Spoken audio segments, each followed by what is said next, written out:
নমস্কার। শপিজেন বাংলা মাধ্যমের পক্ষ থেকে সকলকে জানাই আন্তরিক অভিনন্দন। শপিজেন বাংলা মাধ্যমের নবতম সংযোজন শপিস্টার। আমাদের এই মাধ্যমে যারা বিভিন্ন সময়ে তাদের লেখা প্রকাশ করেছেন, আমরা তাদের নিয়ে আসবো আপনাদের সামনে। অর্থাৎ যে সমস্ত সাহিত্যিক কবি শপিজেন মাধ্যমে তাদের ইবুক প্রকাশ করেছেন, তারা হবেন আমাদের অতিথি।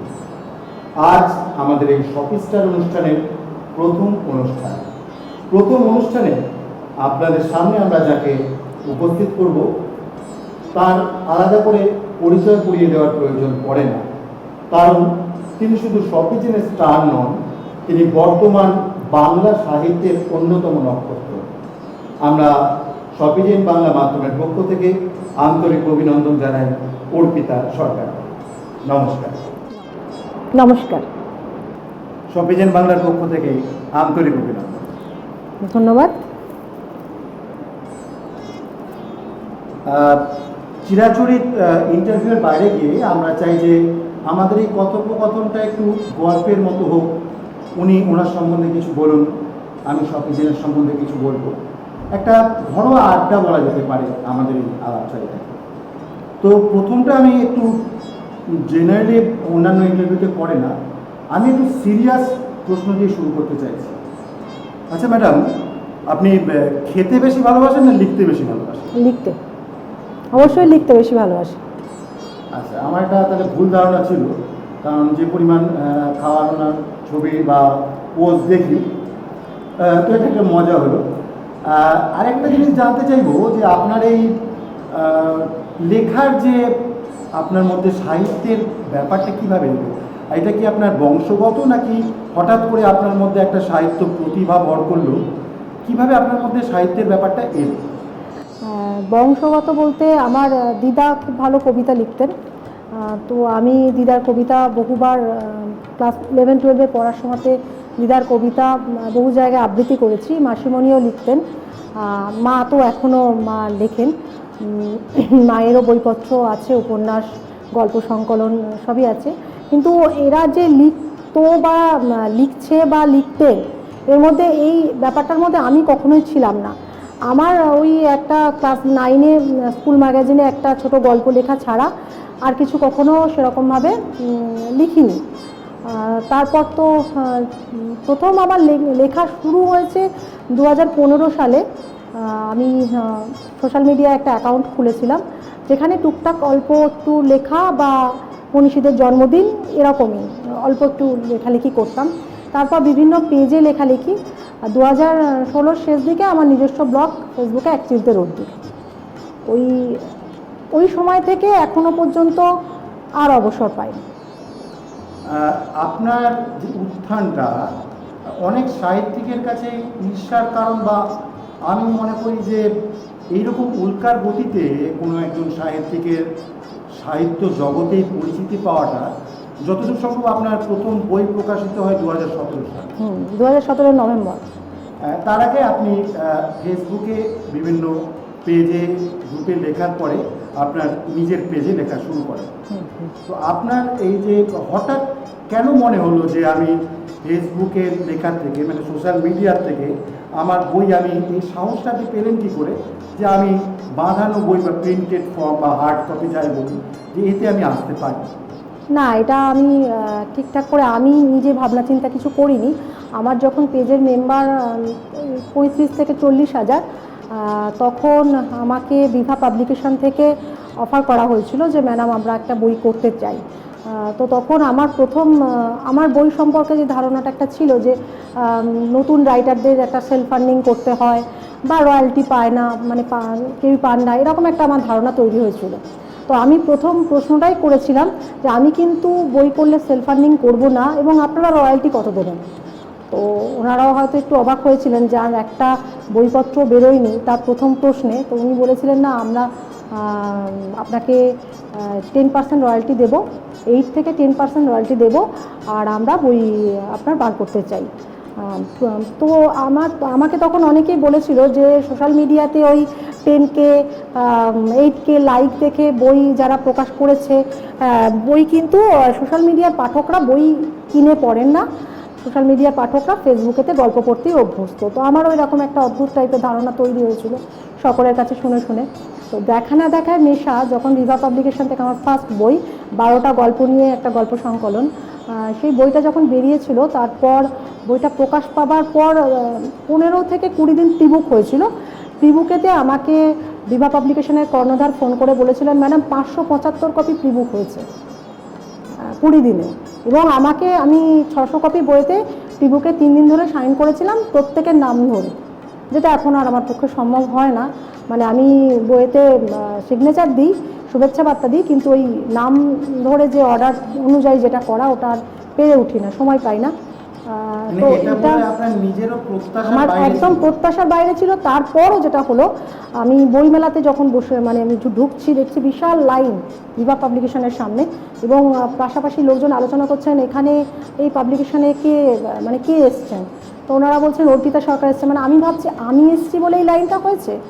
একটা বিশাল লাইন বিভা পাবলিকেশনের সামনে, সেখানে প্রায় 150-200 মানুষ লাইন দিয়ে দাঁড়িয়ে আছেন, যারা সাইন করে বই নিচ্ছে, যাদেরকে আমি সোশ্যাল মিডিয়ায় এতদিন ধরে কমেন্ট করতে দেখেছি, লাইক করতে দেখেছি, তারাই একদম চাক্ষুষ কলকাতা বইমেলায় তারা বই কিনতে এসছে। সুতরাং আমার এই ধারণা ভেঙে গেছে যে সোশ্যাল মিডিয়ার পাঠকরা শুধু ফেসবুকেতে লেখা পড়ে, বই কিনে পড়েন না। সেটা সবার ক্ষেত্রে হয়তো সম্ভব নয়।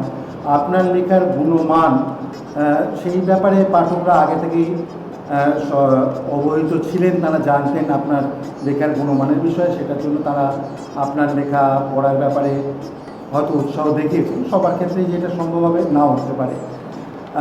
তো আমার আরেকটা যেটা জানার ইচ্ছে, যে এই মুহূর্তে আপনার কাছে আপনার কোন মিডিয়ামটা বেশি পছন্দ, এই ফেসবুকে লেখা, সোশ্যাল মিডিয়া নাকি প্রিন্টেড মিডিয়া? আমার কাছে দুটোই সম্পূর্ণ দুটো আলাদা মাধ্যম সকলের মনে হলেও আমার ঠিক মনে হয় না। এই কারণে আমার মনে হয় একটাই, যে পাঠক বন্ধুরা দুরকমভাবেই পড়ে। ডিজিটাল মিডিয়াতেও তারা যেরকমভাবে বই লেখা পড়ে, বইতেও পড়ে। সেই জন্য আমি কিন্তু দুটোই একই রকমভাবে লিখে চলেছি। যেমন পাবলিশড অথর হয়ে গেছি, 9টা বই আমার বেরিয়েছে, সুতরাং আমি সোশ্যাল মিডিয়া থেকে সরে গেছি। শুধু পত্রপত্রিকা বা বইয়ের মধ্যে সীমাবদ্ধ আছি এটা নয়। আমার এখনও এক চিলতে রোদ্দুরের পাঠকরা জানে যে রবিবার দিন আমি একটা নতুন গল্প, 4 থেকে 5,000 শব্দের একটা বড় গল্প আমি আমার পেজে সোশ্যাল মিডিয়ার বন্ধুদের জন্য প্রকাশ করে থাকি। তো আপনাকে যদি দুটোর মধ্যে যে কোনো একটা বেছে নিতে বলা হয়, আপনার পক্ষে বোধহয় সেটা সম্ভব না? আমার পক্ষে সম্ভব নয়। দুটোই আপনার কাছে সমান একদম। একটা কথা আমি আমাদের যারা দর্শক বা শপিজের মাধ্যমের সঙ্গে জড়িত, তাদের মধ্যে প্রায়শই একটা প্রশ্ন জাগে যে সাহিত্য সংক্রান্ত একটা কোম্পানি, কারণ এটা আমরা ইবুক যেমন প্রকাশ করি, এখানে সেই রকমভাবে কোনো পেইন্টিংস, ফটোগ্রাফ, অডিও এগুলো কিন্তু প্রকাশিত হয়। মূলত সাহিত্যটাকেই আমরা নির্ভর করে শপিংয়ের মাধ্যম চালাচ্ছি। তো অনেকের প্রশ্ন যে এই মাধ্যমের নাম কোনো সাহিত্য সংক্রান্ত কিছু না হয়ে শপিংয়ের কেন? কারণ শপিং ব্যাপারটা বলতে তো একটা কেনাকাটার ব্যাপার চলে আসে। তো এখানে একটা ব্যাপার আমি পরিষ্কার করে দিতে চাই। হ্যাঁ, আমরা কিন্তু শপিং বলতে কেনাকাটাই বুঝিয়েছি, এবং শপিংয়ের শপিং কথা আমরা কেনাকাটা অর্থে বুঝিয়েছি, এবং জেন অর্থে আমরা শান্তি বুঝিয়েছি। আমরা আসলে তৈরি করতে চেয়েছি সাহিত্যের এক শান্তির জগৎ, যেখানে সুলভ মূল্যে পাঠকেরা তাদের মনের রসদ খুঁজে পাবেন। যেমন ডাক্তার তার চিকিৎসার মাধ্যমে আমাদের শরীরের অসুস্থতার উপশম ঘটান, উকিল আমাদের সামাজিক বা সাংসারিক যাই হোক যে কোনো ঘটনার নিরসন ঘটান, এবং তার জন্য তারা টাকা নিয়ে থাকেন।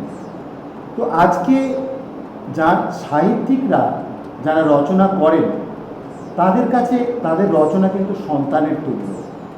সেই রচনাটা বিক্রয়যোগ্য নয় ঠিকই, কিন্তু তাদের রচনা আমাদের মানসিক শান্তি দেয়, আমাদের মনের ওষুধ। তাই আমাদের শপিজেনের মূল ধারণা হলো যে এই সাহিত্য যখন আমাদের মনের অসুখের ওষুধ হয়ে দাঁড়াচ্ছে, তখন সেই সাহিত্যিকেরা তাদের পরিশ্রমের কেন উপযুক্ত মূল্য পাবেন না, এটা আমাদের মূল ধারণা ছিল। সেই জন্য আমাদের এই মাধ্যমটার নাম হয়েছে শপিজেন, যেখানে সুলভ মূল্যে আপনারা বিশিষ্ট লেখকদের, বিশিষ্ট লেখিকাদের উপন্যাস, গল্প, কবিতা পড়তে পারবেন, কিনতে পারবেন। আরেকটা বিষয়ে একটা বিভ্রান্তি রয়েছে বা বিভ্রান্তি তৈরি করার চেষ্টা করা হচ্ছে যে শপিজেনে লেখা দিলে অন্য কোথাও নাকি লেখা দেওয়া যাবে না। এটা সম্পূর্ণ ভুল। আমরা বলে থাকি শপিজেনের ইবুকে আপনি যখন লেখা দিচ্ছেন, সেই লেখাটি আপনি অন্য কোথাও দিতে পারবেন না, এই কথাটার মধ্যে ভুল আছে। আপনি অন্য কোথাও দিতে পারবেন যেখানে আপনি লেখাটা অন্য পাঠককে কিনে পড়তে হবে, অর্থাৎ পেড মাধ্যমে পড়তে হবে। ধরুন একজন লেখক বা লেখিকা তিনি কোনো একটা লেখা শপিজেন মাধ্যম থেকে পেড বুক হিসাবে বার করলেন, সেই লেখাটাই তিনি অন্য কোনো মাধ্যমে ফ্রিতে দিয়ে দিলেন। আমাদের মনে হয়েছে পাঠকের কাছে এটা সেই লেখক বা লেখিকার বিচার। তাই আমরা বলি যে আপনি ইবুকের ক্ষেত্রেই একমাত্র লেখাটা অন্য কোনো মাধ্যমে ফ্রিতে দেবেন না। আমরা দিতেও বারণ করি না, আমরা ফ্রিতে দিতে বারণ করি। ঠিক সেই রকম আমাদের এখানে ফ্রিতে লেখাও কিন্তু পাওয়া যায়। যেমন অর্পিতা সরকার তার বহু গল্প আমাদের মাধ্যমে দিয়েছেন। তিনি সাধারণত আমরা জানি যে অন্য কোনো পেজ বা গ্রুপে লেখা দেন না।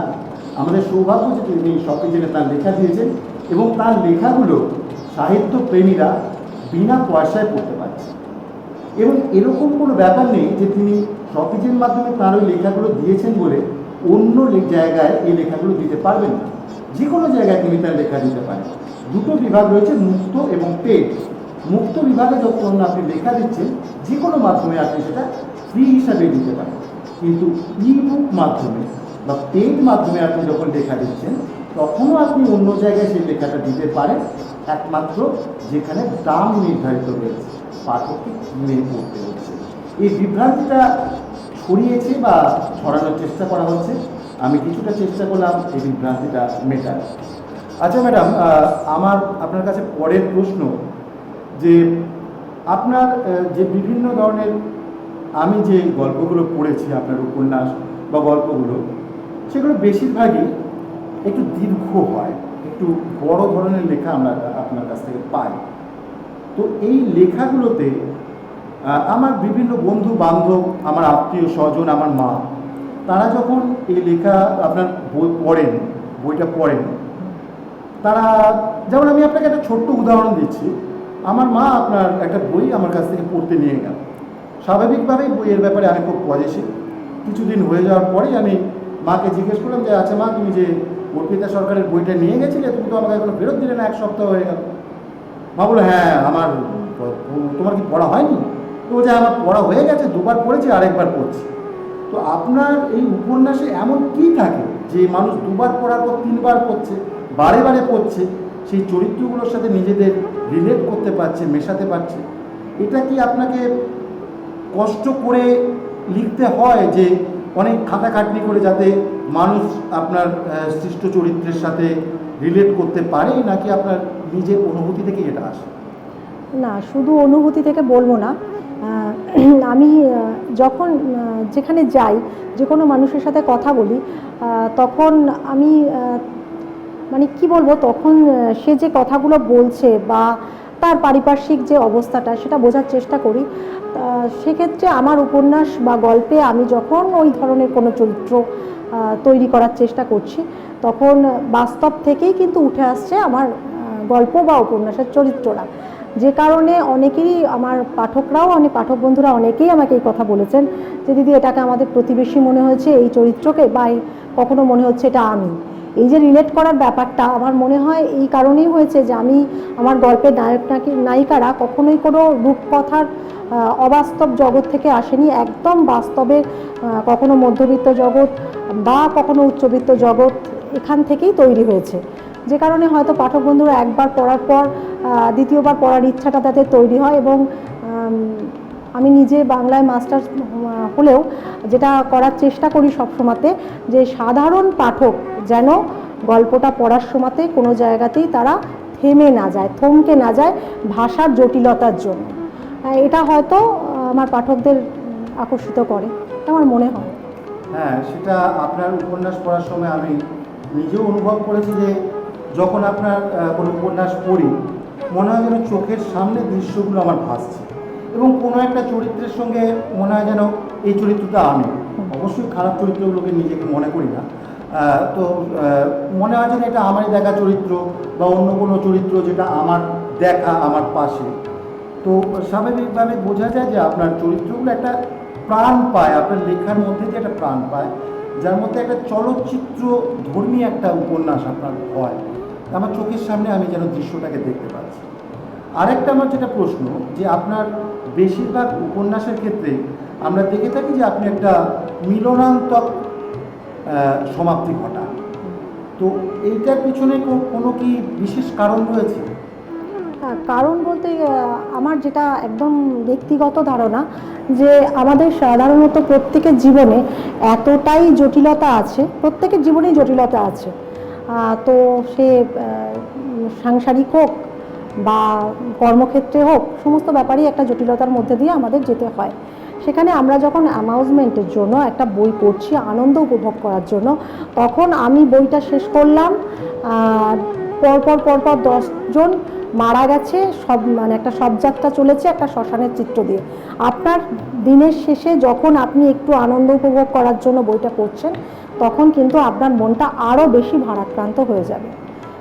মানে আমি নিজে যখন পড়ি এগুলো না, যখন হয়তো আমি নর্মালি খুব আনন্দে আছি, তখন আমি এই দুঃখগুলো গ্রহণ করে নিলাম। কিন্তু যখন আমি নিজেই ডিপ্রেশনে আছি, হ্যাঁ, নানা রকম সমাজের জটিলতার মধ্যে বলুন, পারিবারিকভাবে বলুন, অর্থনৈতিকভাবে বলুন, যেভাবে আমরা রয়েছি এখন, তো সেই অবস্থায় দাঁড়িয়ে একটা মিলনান্তক উপন্যাস হলে বা মিলনান্তক গল্প হলে মানুষকে একটা পজিটিভ ভাইব আমি পৌঁছে দিতে পারবো। ঠিক সেই কারণেই আমি প্রথমে বললাম যে ডাক্তার যেমন আমাদের শরীর সারানোর ওষুধ দেন, অর্পিতা সরকার আমাদের মন সারানোর ওষুধ দেন। সেই কারণেই ওনার লেখা পাঠক বন্ধুদের এত ভালোবাসা পায়। আচ্ছা ম্যাডাম, আপনার বেশিরভাগ উপন্যাস, আমি বলবো প্রায় সব উপন্যাসেই প্রেম বা সামাজিক এই ঘরানা, এই জ্বরের লেখা আপনি বেশি লেখেন, এই ধরনের আপনি লেখা বেশি লেখেন। তো আপনার কি কখনো মনে হয় না যে এই ধারাটা ভেঙে, এই জ্বরটা ভেঙে আপনি অন্য ধরনের লেখা কিছু লিখবেন? দেখুন, অবশ্যই লিখবো। আমার একটা নন ফিকশান জন্য আমি পড়াশোনা শুরু করেছি, নন ফিকশান একটা আসছে, লিখবো খুব সামনেই। তবে একটা জিনিস যেটা আমি নিজে পারি না লিখতে, ঠিকঠাক করে পারি না, সেটা হচ্ছে হরর। হ্যাঁ, মানে একটা ভৌতিক পরিবেশ তৈরি করা, মানে যে এই ব্যাপারটা একটা অবাস্তবের মধ্যে দিয়ে যাচ্ছি, এটা আমার মনে হয় আমার আমি একবারও বলছি না যে এই জ্বরটা কোনো রকম খারাপ বা পড়ার প্রয়োজনীয়তা নেই। অবশ্যই নানা রকম একঘেয়েমি থেকে বেরিয়ে আসার জন্য সমস্ত রকম জ্বরের প্রয়োজন সাহিত্যে, কিন্তু আমি এটাতে সাবলীল নই। আর একটা হচ্ছে আপনার রহস্য যদি বলেন, তাহলে আমি থ্রিলার বাদ দিয়েও আমার মনে হয়েছে যে সে ছিল অন্তরালে বা অনুভবে তুমি পড়ার সময়তে উপন্যাসের পরের পাতাটা যাওয়ার সময় আপনার কিন্তু একটা আগ্রহ তৈরি হয়েছে। তো সেই আগ্রহ বা সেই টেনে নিয়ে যাওয়ার ইচ্ছাটাকে ঠিক মানে প্রেডিক্টেবল না বলে আমি বলবো যে এর মধ্যে অবশ্যই একটা রহস্য আছে। আর আপনি যেটাকে বলছেন যে থ্রিলার ধর্মী লেখা, ভাঙার চেষ্টা বলতে এই মুহূর্তে এক্ষুনি আমি ওটা নিয়ে কিছু ভাবিনি, অবশ্যই লিখব। আপনার রচনায় দুটো জিনিস যেটা আমাকে ভীষণভাবে আকর্ষণ করে, যেটা আপনি নিজে এক্ষুনি বললেন, যে আপনার রচনা সামাজিক এবং সামাজিক ভাবনার উপর নির্ভর করে হলেও একটা টান উত্তেজনা কিন্তু থাকে কোনো একটা বিষয়ের ওপরে, যে সেই ব্যক্তিটি কী বা সেই ঘটনাটা কী, এটা জানার একটা উদগ্র বাসনা থাকে, যে সেই জন্য আমাদের শেষ পর্যন্ত উপন্যাসটা পড়তে হয়। আরেকটা জিনিস যেটা আমাকে আকর্ষণ করে, সেটা আপনার রচনার রম্য গুণ, মানে হাসির ব্যাপারটাকে আপনি এত সূক্ষ্মভাবে আপনার রচনার সঙ্গে মিলিয়ে দিতে পারেন যে একটা জোর করে হাসানোর ব্যাপার নয়, কাজে আপনার সামাজিক রচনার মধ্যে দুটো জিনিস এর মধ্যেই আমরা পেয়েছি, যেটা একটা রহস্য এবং একটা রম্য রচনা। তো আপনার কি মনে হয় না যে রম্য রচনা বা থ্রিলারধর্মী, বা আমি থ্রিলার বলতে বোঝাতে চাইছি না ভৌতিক, রহস্যধর্মী ঘটনা, মানে গোয়েন্দা গল্প যেটাকে আমরা বলি, সেরকম ধরনের কোনো গোয়েন্দা গল্প বা রম্য রচনা বা ঐতিহাসিক রচনা, এই ধরনের কোনো চিন্তাভাবনা কি আপনার আছে? ঐতিহাসিক রচনা আমার অবশ্যই চিন্তাভাবনা আছে, অবশ্যই আছে। আর রহস্য, আবারও বললাম, থ্রিলার নয়, রহস্য গল্প আমার নভেম্বরে 3টে উপন্যাসিকা নিয়ে একটা বই আসতে চলেছে। তাতে একটা, মানে 3টে উপন্যাস সম্পূর্ণ আলাদা থাকবে, একটা সামাজিক থাকবে আর একটা রহস্য গল্প থাকবে সেখানে। আর রম্য রচনা? হ্যাঁ, রম্য রচনাটা আমার ইচ্ছা আছে, রম্য রচনার উপর পুরো একটা বই করা হবে। যেমন পাপান সিরিজ নিয়ে যখন আমি লিখছিলাম, তখন আমার কাছে প্রকাশকের অফার এসেছিল যে ম্যাডাম পাপান সিরিজের উপর একটা বই হোক, ছোটদের প্লাস রম্য তো হোক, সেটা নিয়েও কাজ করার ইচ্ছা আছে। আর সব থেকে যেটা আরও ভীষণ ভালো ইচ্ছা আছে, যেটা কিশোরদের ওপর কাজ করা।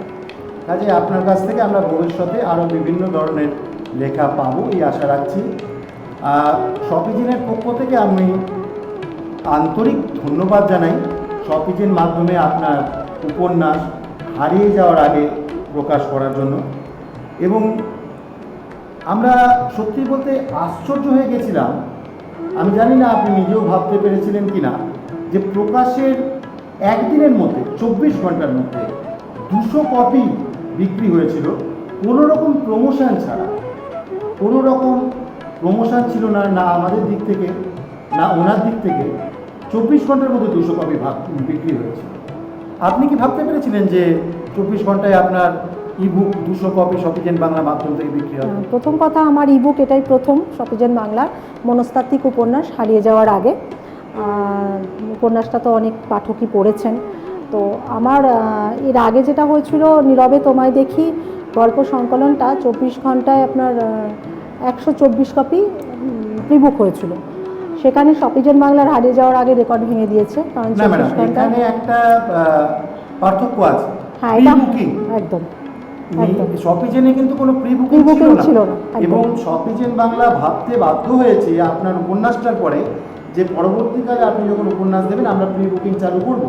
আপনি যেটা বলছেন যে প্রি বুকিংয়ে আপনার 125 কপি বিক্রি হয়েছে, এখানে প্রকাশের 24 ঘন্টার মধ্যে এটা পার্থক্য আছে। কোনো রকম প্রি বুকিং ছাড়া 200 কপি বিক্রি।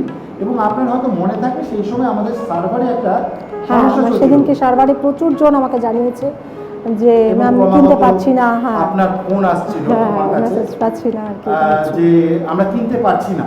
তো সবাই যদি সেই সময় কিনতে পারতেন, আমাদের সার্ভারে একটা সমস্যা হয়েছিল বা ঘটানো হয়েছিল, যাই হয়ে থাকুক সেটা এখনো আমরা বুঝে উঠতে পারিনি। যদি ঘটানো হয়ে থাকে তার বিরুদ্ধে ব্যবস্থা নেওয়া হবে। তো যে কোনো কারণেই হোক, অনেকেই কিনতে চেয়েও কিনতে পারেনি। এবং ক্রমাগত অর্পিতা সরকারের ফোন আসতে থাকে যে আমার বই কিনতে চাইছে, কেন আমার বই তারা কিনতে পারছে না। রীতিমতো তিনি ধমকাতে থাকেন আমাদের। স্বাভাবিকভাবেই উনি এতটাই ইনভলভ হয়ে যান ওনার লেখার সঙ্গে। পাঠক বন্ধুরা যখন আপনাকে জানাচ্ছেন যে হারিয়ে যাওয়ার আগে আমরা কিনতে পারছি না, তখন স্বাভাবিকভাবেই আপনি এতটাই তাদের সঙ্গে মিশে গেছেন এবং তাদের কথা এতটাই ভাবেন, আপনার স্বাভাবিকভাবেই ফোন আসাটা খুব আমাদের কাছে আশ্চর্যজনক নয়। তো যে কোনো কারণেই হোক, তো আমরা এটা ভাবছি যে সেই সময় যদি ওই রকম ঘটনা না ঘটতো তাহলে ওটা কী রেকর্ড ভাবতো, এটাই আমরা ভাবছি। তো আমরা শপিজেনের পক্ষ থেকে অসংখ্য ধন্যবাদ জানাই আপনাকে, শপিজের মাধ্যমে আপনার এই ইবুক হারিয়ে যাওয়ার আগে প্রকাশ করার জন্য। আর আরেকটা কথা জানতে চাই যে শপিজের মাধ্যমে আবার আপনার লেখা কবে পাচ্ছি? বইমেলা পর্যন্ত তো মানে এবার তো বইমেলা হবে না শুনেছিলাম, তারপর তো আবার সম্ভবত 28শে ফেব্রুয়ারি করে একটা ডেট শোনা যাচ্ছে। তো বইমেলার আগে পর্যন্ত নভেম্বরে তো লালমাটি প্রকাশন থেকে একটা বই আসছে এবং বইমেলার আর একটা বইও আসবে। সুতরাং বইমেলার আগে সম্ভব নয়, বইমেলার পরে চেষ্টা করছি শপিজেনকে আবার নতুন লেখা দেওয়ার। শুনে খুব ভালো লাগলো এবং আমরা চাই যত বেশি সম্ভব বই আমরা আপনার কাছ থেকে পাই। এবং কিছু ইনফরমেশান আপনার সঙ্গে শেয়ার করতে চাই। আপনি হয়তো দেখে থাকবেন যে আমরা কিন্তু প্রিন্টেড ফর্মেও আসছি, কারণ আপনি স্বীকার করবেন যে এখনো পর্যন্ত মানুষের মনে অনলাইন মানে ইবুক পড়ার চাইতে বাঁধানো বই, প্রিন্টেড বই পড়ার আকর্ষণটা কিন্তু এখনো একটু বেশি। অবশ্যই অবশ্যই। তো আমরা সেই পিওডি অর্থাৎ প্রিন্ট অন ডিমান্ড, লেখক এবং পাঠকের চাহিদার ভিত্তিতে আমরা প্রিন্টেড ফর্মেও আসছি, এবং সেই প্রিন্টেড ফর্মে আমাদের প্রথম প্রকাশ যেটা আসছে সেটা শপিজেনের স্মারক সংখ্যা নবপত্রিকা। সেখানে আপনার লেখার সঙ্গে সঙ্গেও এই সময়কালের বিশিষ্ট বহু লেখক লেখিকার লেখা সেই স্মারক সংখ্যায় থাকবে, এবং তারা সবাই পড়তে পারবেন। আপনারা খুব শীঘ্রই 15ই অক্টোবর আমাদের এই স্মারক সংখ্যা আসবে শপিজেন থেকে। তো আমরা আপনাকে যেটা জানাতে চাই যে সেটা আপনি যে শুধু ইবুক করতে পারবেন শপিজেন থেকে তা নয়। আপনি যদি মনে করেন যে শপিজেন মাধ্যম থেকে আপনি প্রিন্টেড ফর্মে আপনার বইটা বার করতে চান, তাহলে আপনি প্রিন্টেড ফর্মেও বার করতে পারবেন। এবং আপনি দেখেছেন যে প্রিন্টেড ফর্মে একটা বই বার করার পরে আপনাকে কোনো একটা থার্ড মিডিয়ামে দ্বারস্থ হতে হয় যে সেই বইটার প্রমোশনের জন্য, বিপণনের জন্য। আমাদের প্রায় 9-10 মাস হলো শপিজেন বাংলা হিসাবে আত্মপ্রকাশ ঘটেছে, এবং এই সময়কালের মধ্যে বিশ্বব্যাপী একটা মহামারী আমাদের ভীষণভাবে পিছিয়ে দিয়েছে। প্রায় 6-7 মাস আমরা যতটা এগিয়ে যেতে পারতাম, কিন্তু এই কাজ আমরা এগিয়ে নিয়ে যেতে পারিনি। এবং এখন আমরা যাদের নিয়োগ করছি তারা বিভিন্ন ক্ষেত্রে বিশেষজ্ঞ। যে মার্কেটিং টিম আমাদের তৈরি হচ্ছে, রীতিমতো ইন্টারভিউ নিয়ে আমাদের যে মার্কেটিং টিম তৈরি হচ্ছে তারা এই বইগুলো প্রমোশন করবে। এবং আমাদের যেটা নতুন আসছে সেটা হচ্ছে শপি পার্টনার। এই শপি পার্টনাররা আপনাদের বইগুলো প্রমোশন করবেন এবং তার ভিত্তিতে তারা কিছু কমিশন পাবেন। তো আপনি শপিজের মাধ্যম থেকে ইবুক প্রকাশ করতে পারছেন যেরকম, ঠিক সেই রকম প্রিন্টেড বুকও প্রকাশ করতে পারছেন। এছাড়াও আমাদের শপিজের মাধ্যমে আমরা যেটা করছি, আমরা শপি অডিও আনতে চলেছি।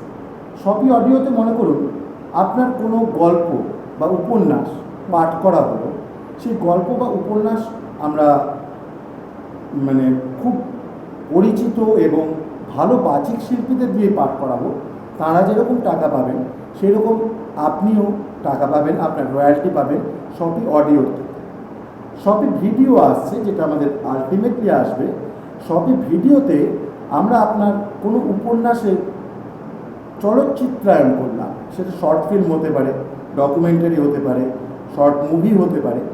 পরিচালক, টেকনিশিয়ান তাদের সমস্ত রকম আর্থিক দায়িত্ব আমাদের, এবং সেখান থেকেও আপনার লেখাটা নেওয়ার জন্য আমরা কিন্তু আপনাকে রয়্যালটি দেব। আরেকটা বিষয় আমরা জানাই আপনাকে যে আমরা এখনো পর্যন্ত 5টা ভাষায় ভারতবর্ষে রয়েছে: বাংলা, ইংরাজি, হিন্দি, গুজরাটি এবং মারাঠি। আস্তে আস্তে এই ভাষাগুলো বাড়বে। ভারতবর্ষের বিভিন্ন ভাষায় আমাদের এই শপিজেন বিস্তৃতি লাভ করবে। আমরা যেটা ঠিক করেছি যে আমরা ট্রান্সলেটার নিয়োগ করেছি, অনুবাদক যারা আপনার বাংলা ভাষার উপন্যাসটাকে তারা বিভিন্ন ভাষায় অনুবাদ করবেন। এটা খুব ভালো হবে, ভীষণ ভালো একটা উদ্যোগ। কারণ অন্যান্য ভাষাভাষী অনেকেই আছেন যারা বাংলায় ততটা সাবলীল নয়, হয়তো বলতে পারেন, ঠিকঠাক করে পড়তে পারেন না। এরকম অনেকেই আমার কাছে বলেওছেন যে দিদি হিন্দিতে বা ইংলিশে হলে ভালো হয়। তো সম্ভব হয়নি সব সময়তে। তো এটা যদি হয় যে উপন্যাস বা গল্প মানে হিন্দি, ইংরাজি এই ধরনের মানে ট্রান্সলেট হলে যেটা হবে, আরও পাঠক কিন্তু অনেক বাড়বে, অনেক পাঠক বাড়বে। সেই কারণেই আমাদের এই উদ্দেশ্য। আমরা চাই ভারতবর্ষের প্রচলিত সমস্ত ভাষাতেই নিয়ে আসা শপিজেনকে, এবং সেখানে যেমন আপনি বাংলার একজন সাহিত্যিক, আপনার লেখা যেমন কেউ গুজরাটিতে পড়তে পারবেন, তেমনি গুজরাটের কোনো ভালো সাহিত্যিকের লেখাও আমরা পড়ে আমরা বাংলায় পড়তে পারবো। আমরাও সমৃদ্ধ হব, সাহিত্যিকেরও পরিচিতি লাভ হবে। এছাড়াও আমরা যেটা করতে চলেছি, যেটা আপনি শুনলে অবশ্যই আশা করি প্রশংসা করবেন, যে দেশের ভাষার সীমানা পেরিয়ে আমরা আন্তর্জাতিক স্তরে পৌঁছাতে চাইছি। যেমন ইতিমধ্যেই আমাদের সঙ্গে যুক্ত হয়েছেন ফ্রেঞ্চ অনুবাদক একজন, যিনি আমাদের শপিজেন বাংলায় প্রকাশিত উপন্যাসগুলোকে ফ্রেঞ্চ ভাষায় অনুবাদ করবেন এবং ফ্রান্সে সেই উপন্যাসগুলো বিপণন হবে। আচ্ছা এবং সেখান থেকেও আপনারা কিন্তু রয়্যালটি পাবেন। আচ্ছা এরকমভাবে আমরা সারা পৃথিবীতে ছড়িয়ে পড়তে চাইছি যে বাংলা হোক, গুজরাটি হোক, হিন্দি হোক, যিনি যে ভাষাতেই রচনা প্রকাশ করে থাকুন, আমাদের ভারতবর্ষের বিভিন্ন ভাষায় তার রচনা তো প্রকাশিত হবেই, বিদেশের বিভিন্ন ভাষা, জার্মান হোক, ফ্রেঞ্চ হোক, স্পেন হোক, বিভিন্ন ভাষায় আমরা কিন্তু পৃথিবীর মধ্যেও এটাকে ছড়িয়ে দিতে চাইছি। তো আপনার এই উদ্দেশ্যটা কেমন লেগেছে, আমাদের এই এগিয়ে চলার যে চিন্তাটা? প্রথম হচ্ছে অডিও স্টোরি নিয়ে একটু বলি। আমার বেশ কয়েকটা গল্প অডিও স্টোরি হয়েছে, মানে শ্রুতি বাচিক শিল্পী দিয়ে শ্রুতি নাটকের মাধ্যমে তারা পাঠ করেছে, যেটার আমি খুব ভালো সাড়া পেয়েছি। কারণ অনেক সময়তেই এটা হয় যে হাতে বই ধরে পড়া হলো না বা পড়ার সময় পাওয়া গেল না। এরকমও শুনেছি যে গাড়িতে যেতে যেতে আমি শুনেছি, মানে গাড়ি ড্রাইভ করতে করতে আমি গল্পটা শুনলাম। তো অডিও স্টোরি যদি ঠিকঠাক মতো বাচিক শিল্পী দিয়ে যদি মানে শ্রুতি নাটকের মতো করে যদি করানো হয়, জিনিসটা ভীষণ আকর্ষণীয় হবে পাঠকদের কাছে। মানে পাঠকরা তখন শ্রোতা যারা হবেন আর কি, তাদের ভালো লাগবে, আমার মনে হয় ভালো লাগবে এটা। কারণ আমি দু একজনের কাজ যে কটা আমার হয়েছে ইউটিউবে বা এতে, তাতে আমি বেশ ভালো সাড়া পেয়েছি। আর চলচ্চিত্র দিক দিয়ে বলবো একটা কথা, যে চরিত্রটাকে আমি আমার কল্পনা দিয়ে বাস্তবের রঙে যেভাবেই হোক আঁকলাম, সেটাকে যদি চোখের সামনে দেখা যায়, মানে দর্শক বন্ধুরাও দেখতে পাবেন, লেখক লেখিকারাও দেখতে পাবেন, সেটা খুব ভালো, ভীষণ একটা ভালো উদ্যোগ, ভালো লাগার উদ্যোগ। আর এই বিভিন্ন ভাষায় সপিজনের যে উদ্যোগটা আমি শুনছি, সেটা তো প্রশংসনীয়। ধন্যবাদ ম্যাডাম। আর সপিজনের পক্ষ থেকে সপিজনের একমাত্র উদ্দেশ্য নয় ব্যবসা করা, আপনাকে আগেও বলেছি এবং সমস্ত সাহিত্যিক এবং পাঠকদেরও আমরা বলছি যে অর্পিতা সরকার একজন প্রতিষ্ঠিত লেখিকা, বা এরকম আরও অনেক প্রতিষ্ঠিত লেখক লেখিকা আছেন যাদের লেখা আমরা সপিজের মাধ্যমে পাব। আবার এমন অনেক উদীয়মান প্রতিভাবান লেখক লেখিকা রয়েছেন যাদের হয়তো সেইভাবে প্রকাশকের কাছে যাওয়ার সামর্থ্য নেই বা তাদের সেরকম সংযোগ নেই, তাদেরও কিন্তু আমরা তুলে ধরতে চাই যে তারাও যাতে পরিচিতি লাভ করেন। সপিজেন বাংলা মাধ্যম কিন্তু কেবলমাত্র ব্যবসার জন্য তাদের কাজ করে চলে না। আমরা চাই আরও নতুন নতুন সাহিত্যিক, নতুন নতুন শিল্পী তারা উঠে আসুন এবং সপিজেনের মাধ্যমে পরিচিতি পান। আমরা যতটুকু সম্ভব আমাদের দিক থেকে তাদের সাহায্য করার চেষ্টা করব। আচ্ছা ম্যাডাম, একটু বিতর্কিত প্রশ্নে আসা যায়। আপনি কি চান যে আরও অনেক অর্পিতা সরকার উঠে আসুক, নাকি আপনি চান যে নতুন লেখক লেখিকাদের দমিয়ে রেখে, তাদের দাবিয়ে রেখে শুধু আপনার লেখাই প্রকাশিত হোক, আপনি তাদের দমিয়ে রাখতে চান? কোনটা আপনার? প্রথম কথা, আমি এটা চাই না যে আরও অনেক অর্পিতা সরকার উঠে আসুক, অর্পিতা সরকার একজনই থাকুক। তাছাড়া যে সমস্ত নতুন লেখক লেখিকারা উঠছেন তারা অবশ্যই উঠে আসুন, কারণ বাংলা সাহিত্যে যতজন পাঠক তৈরি হবে তত সমস্ত লেখক লেখিকাদেরই জন্যই সেটা প্রয়োজন। মানে আমি বলবো যে সেটা লাভ।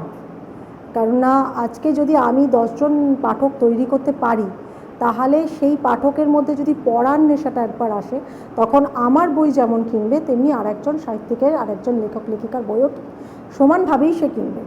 তো এই যে পাঠক তৈরি করার জন্য সমস্ত লেখক লেখিকার অবশ্যই প্রয়োজন আছে, নতুন লেখক লেখিকার তো দরকার আছেই। সেই জন্য আমি অন্যদেরকে দমিয়ে রেখে একা থাকবো সেটা যেমন চাই না, তেমনি অর্পিতা সরকারের লেখা ইউনিক থাকুক, সেটা তো আমার চাহিদা থাকবেই। সেটা অবশ্যই না। আমি যেটা বলতে চাইছি যে আপনি কি কোনোভাবে বাধা দেন কিছু সাম্প্রতিক বিতর্ক যে আপনি নাকি অন্য লেখক লেখিকাদের লেখা যাতে কোনো নির্দিষ্ট পাবলিকেশন হাউসকে তাদের ইনস্ট্রাকশন দেন যে ওর লেখা যাতে না বেরোয়, এর লেখা যাতে প্রকাশিত না হয়, আমার লেখাটাই যাতে হাইলাইটেড হয়? এখানে একটা কথা বলি, যেটা হয়তো অনেক নতুন লেখক লেখিকা জানেন না, সেটা বলাটা প্রয়োজন। সেটা হচ্ছে প্রকাশক কিন্তু, বইয়ের প্রকাশকও কিন্তু বিজনেসম্যান। সুতরাং এরকম ব্যাপার যে যার পাঠক আছে বা যার বই বিক্রি হবে, মানে লাভজনক যদি হয়, তাহলে প্রকাশক কিন্তু কারোর নির্দেশই শুনবেন না তখন। এই যে ভুল ধারণাটা আছে যে ম্যানিপুলেট করা যায় না, কারণ প্রকাশক যদি বোঝেন যে অমুক রাইটারকে দিয়ে আমার বিজনেস হবে, তাহলে কিন্তু অবশ্যই তিনি সেই কাজটা করবেন, অবশ্যই করবেন। প্রথম কথা। দ্বিতীয় কথা হচ্ছে আমি লেখা দেওয়া ছাড়া প্রকাশকদের সাথে আমি আর কোনো রকম রিলেশন বাড়াতে চাই না। তার একটাই কারণ, এখানে আমি পরিষ্কার বলছি, একটাই কারণ যে আজকে আমি লালমাটি থেকে কাজ করছি, দ্বীপ থেকে করছি, বিভা থেকে করছি। কাল আমি যে অন্য প্রকাশকের কাছ থেকে অফার পেলে করব না, এটা কিন্তু নয়। তাই আমি যদি লালমাটি থেকে দ্বীপে যাই বা দ্বীপ থেকে আমি পত্রভারতীতে যাই বা দেব সাহিত্য কুটিরে যাই, তাহলে একজন প্রকাশকেরও সম্পূর্ণ অধিকার আছে অর্পিতা সরকার বাদ দিয়ে আরও বিভিন্ন রাইটারের লেখা প্রকাশ করার। অবশ্যই। শপিজেনের সম্বন্ধে আরেকটা কথা জানাতে চাই যে আপনি হয়তো আমার সঙ্গে সহমত হবেন যে পাবলিশাররা অনেক সময় দেখা যায় যে আপনি হয়তো 10টা বই আপনার বিক্রি হয়েছে, পাবলিশাররা আপনাকে বললেন যে না ম্যাডাম আপনার 5টা বই বিক্রি হয়। তো এই জায়গায় ম্যানিপুলেট করার কিছুটা জায়গা থেকে যায়, কিন্তু আপনি নিজে প্রত্যক্ষভাবে দেখেছেন আমাদের যে ইউনিক ব্যাপারটা রয়েছে শপিজেন অ্যাপে, যে যখনই আপনার একটা বই বিক্রি হচ্ছে আপনি সঙ্গে সঙ্গে আপনার অ্যাপে আপনার হাতের মুঠোয় আপনি দেখতে পাচ্ছেন যে আপনার কটা বই বিক্রি হচ্ছে। একদম। কোনো পাঠক, সে নবদ্বীপের পাঠক হোক বা নাইরবির পাঠক হোক, যখনই কিনছে আপনার কার্টে যুক্ত হয়ে যাচ্ছে। একদম। এবং আরও একটা ব্যাপার, আপনি ওই অ্যাপের মাধ্যমেই দেখতে পাচ্ছেন যে আপনার কত রয়্যালটি প্রাপ্য, এবং আপনি এটাও দেখেছেন যে রয়্যালটি দেওয়ার ক্ষেত্রে শপিজেন কোনো রকম বিলম্ব ঘটায় না। আপনি নিজেও হয়তো পেয়েছেন, আপনি জানেন যে যে কোনো সাহিত্যিক তার রয়্যালটি চাওয়ার সঙ্গে সঙ্গে 24 ঘন্টার মধ্যে তার অ্যাকাউন্টে রয়্যালটি পৌঁছে যায়। আমরা কোনো লেখক লেখিকাকে বঞ্চিত করে আমাদের ব্যবসা বাড়াতে চাই না। আর আরেকটা ব্যাপার আমি এখন যেটা জানতে চাইবো আপনার কাছে, সাম্প্রতিকতম যে বিতর্কটা, যে আপনার লেখা অন্য কেউ লিখে দেয়, এই বিষয়ে আপনার মন্তব্য? মন্তব্য তো একটাই, এখানে বলবো যে বিতর্কটা যারা তৈরি করেছে তারা আমাকে যে লিখে দেন বা যারা লিখে দেন তাদেরকে আমাকে একটু হেল্প করতে বলুন। কারণ আমি এই পূজা সংখ্যায় লেখা দেবার জন্যই বলুন বা নতুন লেখার জন্য প্রকাশকদের কাছ থেকে এত প্রেশার পাচ্ছি, এত প্রেশারাইজড হচ্ছি যে আমার নিজের সময় থাকছে না। যে ভাবনা একটা লেখা থেকে যে আর একটা লেখায় যাব, মাঝখানে যে বিরতি নেব সেটার সময় নেই। সুতরাং ওই যারা আমায় লিখে দেয় তাদের যদি আমি পাই, আমি তাদের আহ্বান করছি যে তারা আসুন এবং আমাকে একটু হেল্প করুন, অন্তত টাইপিংয়ে।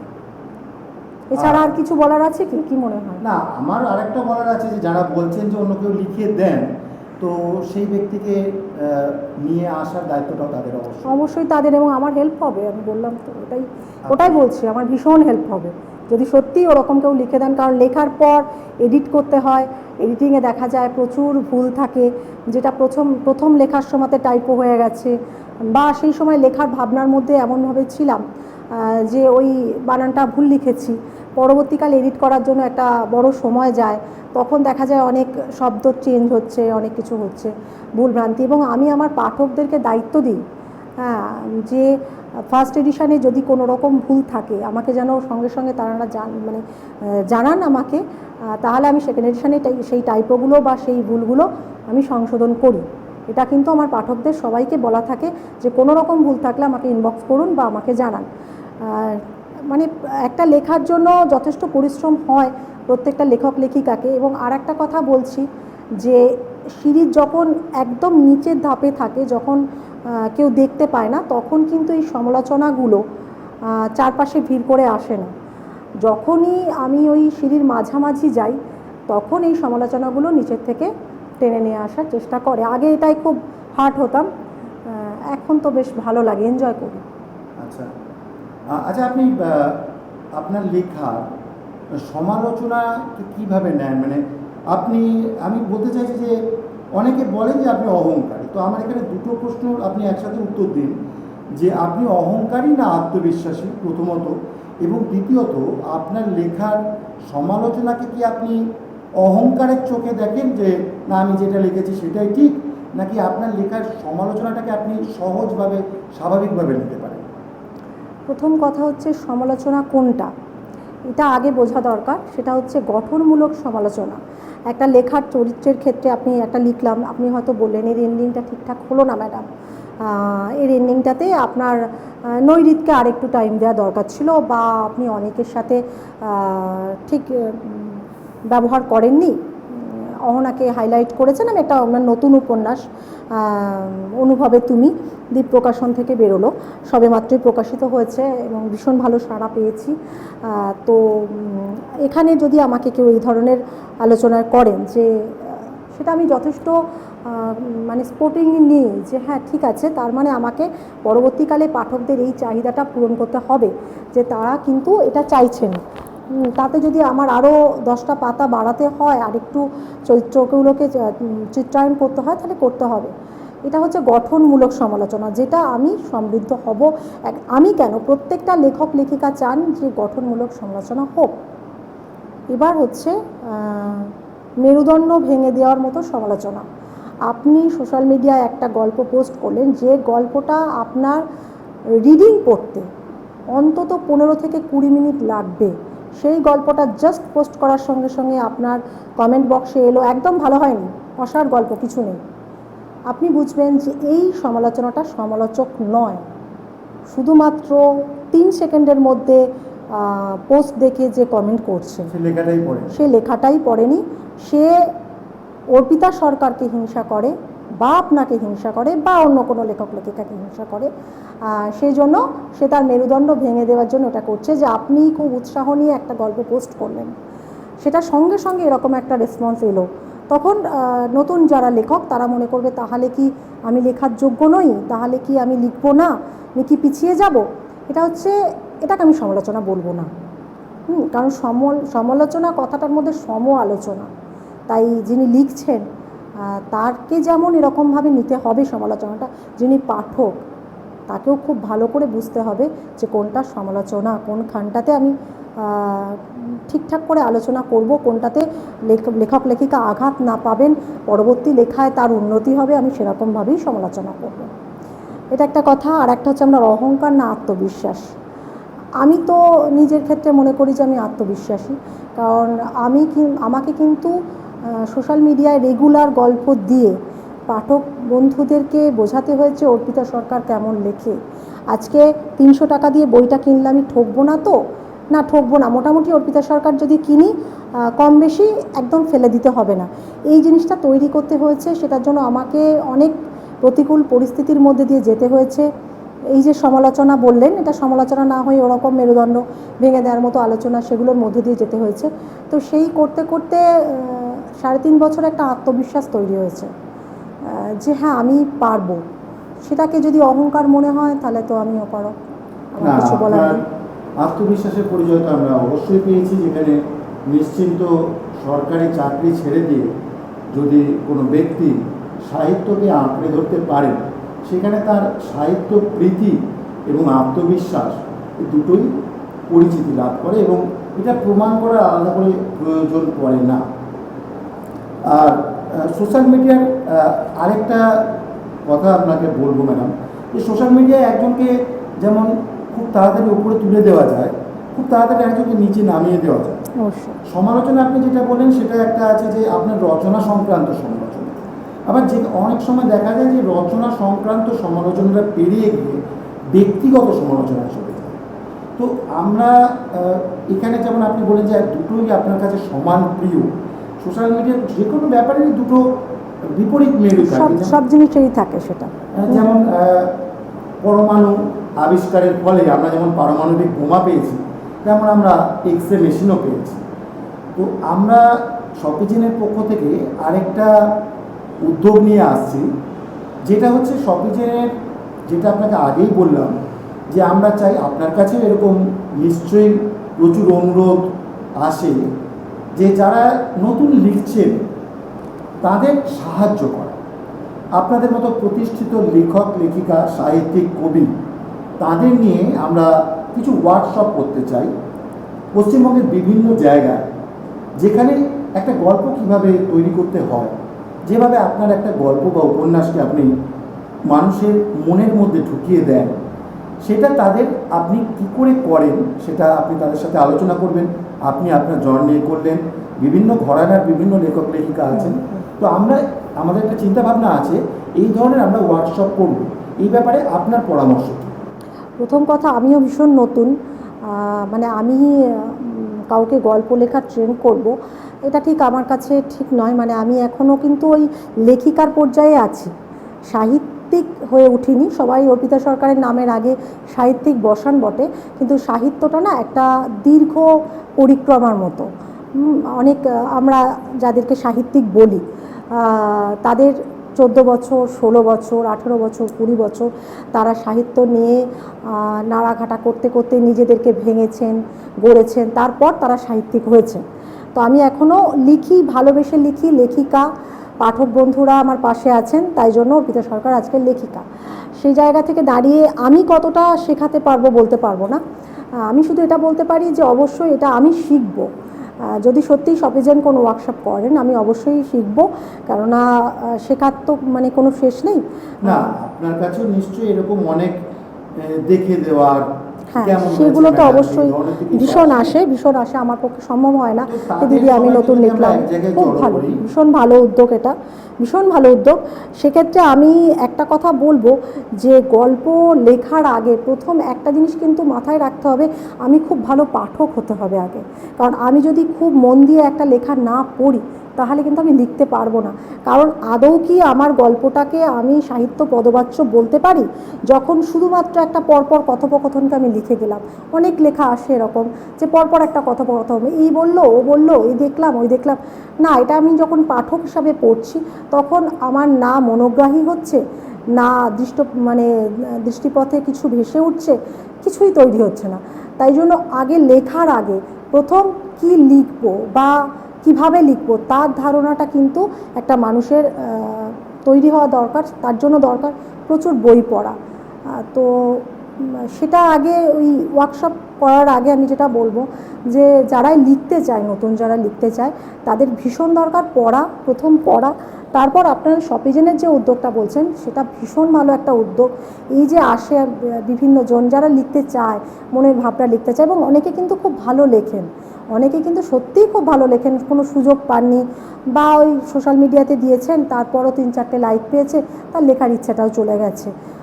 সেখান থেকে দাঁড়িয়ে যদি শপিজেন এরকম একটা প্ল্যাটফর্ম তৈরি করে যে যার যেটা ভুল ত্রুটি তার সেই জায়গাটা সংশোধন করে দিলেন, দিয়ে সে একটা ঝকঝকে লেখা তৈরি করতে পারলো, তার আত্মবিশ্বাস তৈরি হলো, আমি লিখতে পারি, ভীষণ ভালো উদ্যোগ। আমার পরবর্তী প্রশ্ন যেটা হতে যাচ্ছিল তার উত্তর আপনি দিয়ে দিয়েছেন, যেটা আমি ব্যক্তিগতভাবে মনে করি যে ভালো পাঠক না হলে কখনো ভালো লেখক হওয়া যায় না। তো আমি আপনাকে জিজ্ঞেস করতে যাচ্ছিলাম যে আপনি কি মনে করেন যে আপনার সব কিছুই সাহিত্য সংক্রান্ত সমস্ত কিছুই জানা হয়ে গেছে, আর কিছু পড়ার প্রয়োজন নেই, নাকি আপনি এত ব্যস্ততার মধ্যে আপনি কি সত্যি এখনো পড়ার সুযোগ পান? অবশ্যই পড়তে হয়, লিখতে গেলে পড়তেই হবে, নাহলে থেমে যেতে হবে। হ্যাঁ, পড়াশোনা তো করতেই হবে। বিভিন্ন বিষয়, যে কোনো লেখার বিষয়ের জন্য তো পড়ার প্রয়োজন আলাদা আছে। আর তাছাড়া পড়তে যে পূজা সংখ্যাগুলো বেরোয়, আমি পূজা সংখ্যায় মোটামুটি ওই বেরোলো সঙ্গে সঙ্গে শেষ করতে পারি না, কিন্তু পূজা সংখ্যাগুলোর প্রত্যেকটা উপন্যাস বা গল্প আমি মোটামুটি 5-6টা পূজা সংখ্যা প্রত্যেকবারই পড়ি। সেটা হচ্ছে এখনকার লেখার ধারা ঠিক একই রকমভাবে আমরা স্কুল কলেজে যাদের সাথে লেখার যারা লিখতেন তার সাথে কতটা পরিবর্তন হয়েছে এটা খুব ভালো করে বোঝা যায়। হ্যাঁ, এবং এরকম আছে যে ভালো লাগার উপন্যাস, ওই যে বললাম 2বার 3বার 4বার পড়া যায়, সেগুলো তো পড়ি। আর অবশ্যই পড়তে হবে, এটা একদম কথা। ভালো লেগে পড়াটা তো ঠিক আছে, কিন্তু লিখতে গেলে পড়তেই হবে, কারণ নাহলে আপনি যে কোনো বিষয় নিয়ে লিখতে পারবেন না। ঠিক, আপনার সঙ্গে আমি একমত। শপিজেনের আরেকটা বিশেষত্ব বলতে ভুলে গেছি, যেটা হচ্ছে যে শপিজেনে প্রকাশিত যে কোনো বই, আগেকার দিনে দেখা যেত যে আমাদের উপহারের একটা অন্যতম মাধ্যম ছিল বই। এখন সেটা পরিবর্তিত হয়েছে, পরিবর্তিত পরিস্থিতির সাথে সাথে শপিজেনে ইবুক আপনি যে কোনো সময় 1 মিনিটের মধ্যে আপনার প্রিয়জনকে উপহার দিতে পারেন। আজকে উনি ওনার কোনো কাছের মানুষকে উপহার দিতে পারেন, আমি ওনার কোনো লেখা অন্যজনকে উপহার দিতে পারি, তিনি বিশ্বের যে কোনো প্রান্তেই থাকুন না কেন। এবং সেখানে এই ব্যবস্থাটাও আমাদের আধুনিকতম সংযোজন, যে আগে যেটা ছিল যে আমরা যাকে উপহার দিচ্ছি তার কাছে শপিজেন বাংলা অ্যাপটা ইনস্টলড থাকতে হবে। এখন কিন্তু শপিজেন বাংলা অ্যাপ ইনস্টলড নেই এমন মানুষকেও আমি ইচ্ছে করলে উপহার দিতে পারি এবং সেই উপহারটা তার কাছে মুহূর্তের মধ্যে পৌঁছে যাবে। এই যে উপহার দেওয়ার পদ্ধতিটা, এটা আপনার ভালো লেগেছে? ভীষণ ভালো লেগেছে, কারণ বই উপহারটা সত্যি করেই আমাদের সময় জন্মদিনে বা কারো বিয়েতে বই কিন্তু উপহার দেওয়া হতো। এখন কিন্তু বই উপহার দেওয়াটা অনেকটা কমে গেছে। তো সেখানে আর শপিজেনের যে এই উদ্যোগটা ভীষণ ভালো, যে আমি বইটা পড়লাম, তারপর অনেক দূরে আছেন তিনি, হ্যাঁ, তাকেও আমার পড়ানোর ইচ্ছা, তো সেখানে তো শপিজেন থেকে এই যে উপহারটা দেওয়া হলো। আর একটা জিনিস ইবুকের ক্ষেত্রে সুবিধা আমি বলবো, আমার যেটা হয়েছিল, প্রত্যেকটা বইয়ের ক্ষেত্রে বাইরে থাকেন, ইউএসএতে থাকেন, তারপরে আপনার জার্মানিতে থাকেন, প্রচুর পাঠক বাইরে থাকেন। তারা বলেছেন ম্যাম এটাকে আপনি সফট কপিতে করুন। তো সফট কপিতে প্রকাশক সবসময়তে যে করে উঠতে পারেননি বা করেননি, হার্ড কপি যেহেতু বিক্রি করবেন বলেই, সেখানে শপিজেনের এই ইবুকটার ক্ষেত্রে আমার বাইরের পাঠকরা সবাই পেয়েছেন। হ্যাঁ, এটা মানে যে কোনো বইয়েরই সফট কপি হার্ড কপি দুটোই থাকা দরকার এই কারণে। এবং আপনি আপনার টাইমলাইনেই দেখেছি যে বাইরের পাঠক বা পাঠিকারা এই শপিজেনের পেমেন্ট যে পদ্ধতি সেটার প্রশংসাও করেছে, সহজে তারা ভীষণ সহজে তারা কিনতে পেরেছে।